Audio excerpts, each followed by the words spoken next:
Bismillahirrahmanirrahim. Assalamualaikum warahmatullahi taala wabarakatuh. Hai guys, bertemu lagi dalam channel saya.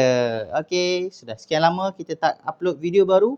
Hari ini kita akan kongsikan perkongsian baru, yang mana kita akan juga membincangkan tentang bagaimana nak mengira faraid. Okey. So, tuan-tuan boleh tengok dekat sini, saya dah tulis siap-siap. Manakala bahagian kiraan tu kita akan sama-sama menelusurinya. Okey? Dalam kes kali ini, seperti yang kita boleh lihat, kes kali ini melibatkan seorang suami dan dua orang isteri. Okey? Dalam kes kali ini, seorang suami, dia mati iaitu si suami meninggalkan isteri yang kedua dalam masa yang sama dahulu pernah bernikah dengan seorang lagi isteri yang terdahulu, tetapi bercerai di pertengahan jalan. Okey, saya ulang balik ya. Si mati iaitu suami pernah mendirikan rumah tangga dengan isteri yang pertama, mereka bercerai. Okey ya. Lalu si suami mendirikan rumah tangga yang kedua bersama dengan isteri yang kedua.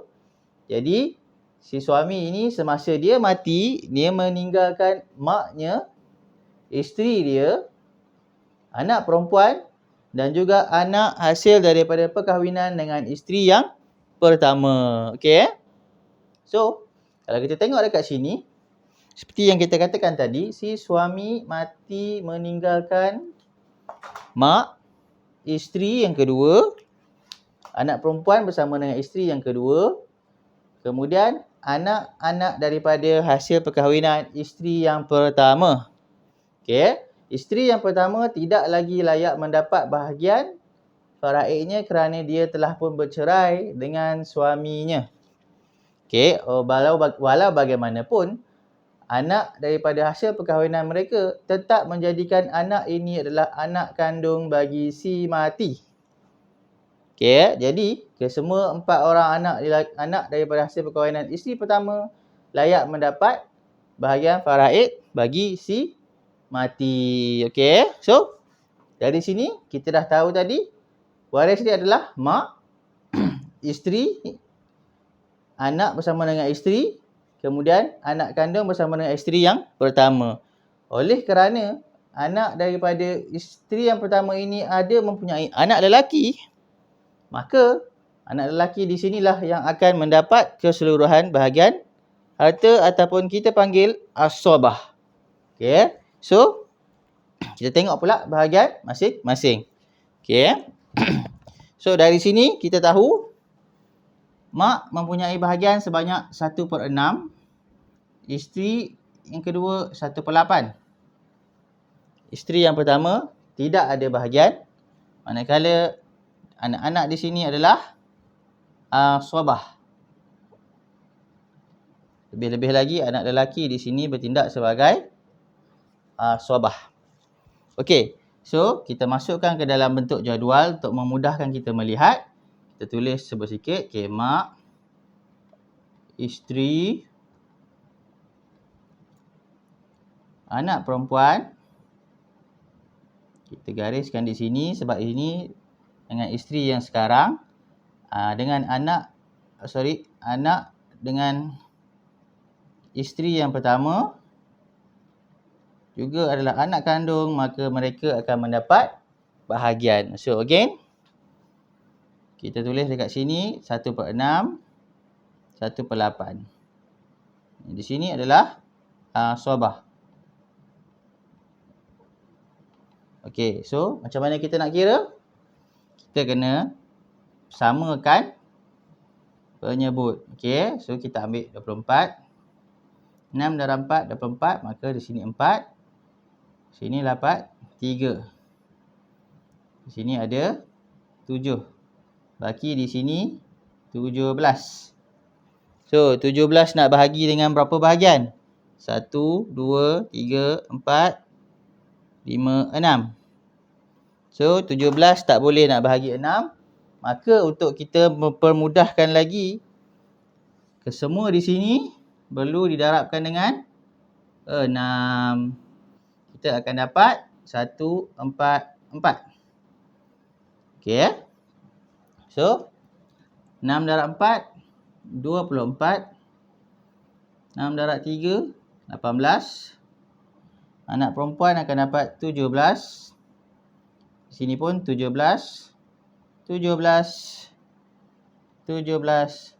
Dan yang terakhir adalah 34 bahagian anak lelaki. Kita akan dapat balik 1/4. Okey. So ini adalah bahagian kiraan masing-masing. Okey. So boleh saya harap anda boleh ikut, boleh faham setakat ini. Simple aja, basic equation. 1/6, 1/8. Dan samakan penyebut dapat 24. Asal masalah adalah per 24, tetapi tak boleh dibahagikan kepada 6. Maka semua itu perlu didarabkan dengan 6, akan dapatlah 1/4.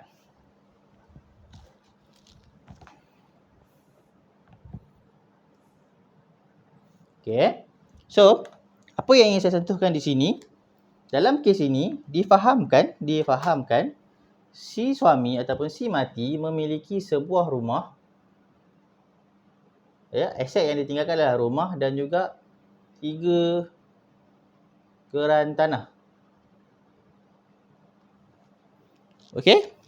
So, saya nak sentuh tentang rumah ini sahaja. Okey, andai katakanlah sebuah rumah tu bernilai RM144,000. Okey, kita kan andaikan rumah bernilai 144,000. Maka di sini setiap seorang akan mendapat bahagian seperti berikut. Yang si emak akan mendapat 24K. Isteri yang kedua akan mendapat 18K. Anak perempuan 17K setiap seorang. Anak lelaki daripada isteri pertama akan mendapat 34K. Baik. Jika mana isteri yang kedua ini tadi ingin mendapatkan hak milikan rumah ini sepenuhnya untuk diri dia sendiri, maka si isteri ini tadi perlu menebus bahagian yang di sini. Okey, kena tebus ataupun kena bayar bahagian anak-anak yang di sini. Barulah dia boleh mendapat milikan penuh bagi rumah tersebut. Begitu juga jika mana si mati itu tadi, katakanlah dia ada meninggalkan juga wang tunai bernilai 144,000 contohnya. Jadi 144,000 ini juga akan dibahagi mengikut kaedah yang sama secara faraid. Okey. So again saya highlightkan rumah ini tadi, jika mana si isteri nak mendapatkan milikan penuh, maka dia perlu bayar bahagian mereka di sini. Sama juga dengan geran tanah ini. Jika mana geran tanah ini bila kita semak nanti, sememangnya masih lagi atas nama si mati iaitu si suami, maka kesemua bahagian ini akan masuk ke dalam ini. Jika mana salah seorang daripada mereka di sini ingin mendapatkan milikan penuh, maka bahagian masing-masing yang berada di sini perlu dibayar untuk membolehkan waris yang di sini keluar daripada pemilikan atau kita panggil takharruj. Sebab itulah dalam kes-kes sebegini, nasihat saya ambil tahu dahulu tentang bahagian faraid masing-masing. Jangan terus pukul untuk bahagikan sama rata. Tidak.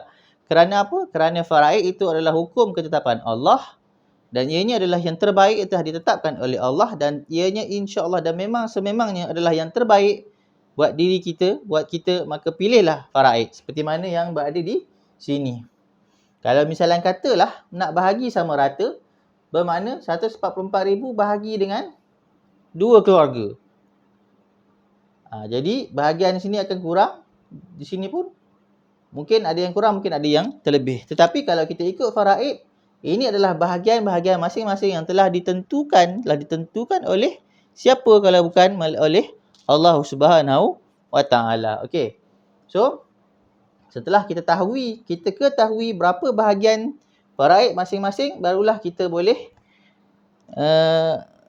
decide atau kita boleh berbincang macam mana kita nak buat pengagihan tu tadi.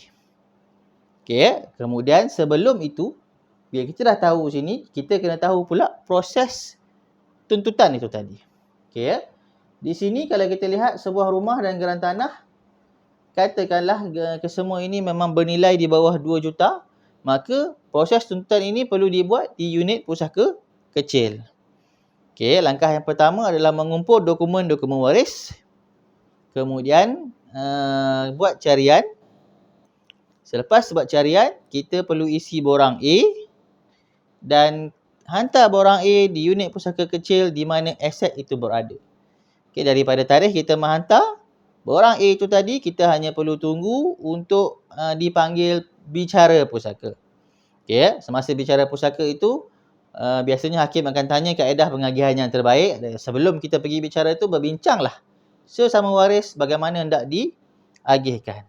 Okey, so ini adalah cara kira bagi kes sebegini yang mana si mati, suami meninggalkan isteri yang kedua bersama dengan anak. Dalam masa yang sama, dia juga memiliki anak daripada hasil perkahwinannya yang terdahulu. Okey, so cukup setakat ini insya-Allah. Kalau ada apa-apa pertanyaan, sila kemukakan persoalan anda di dalam komen, di ruangan komen yang disediakan insya-Allah. Okey, hingga bertemu lagi. Assalamualaikum.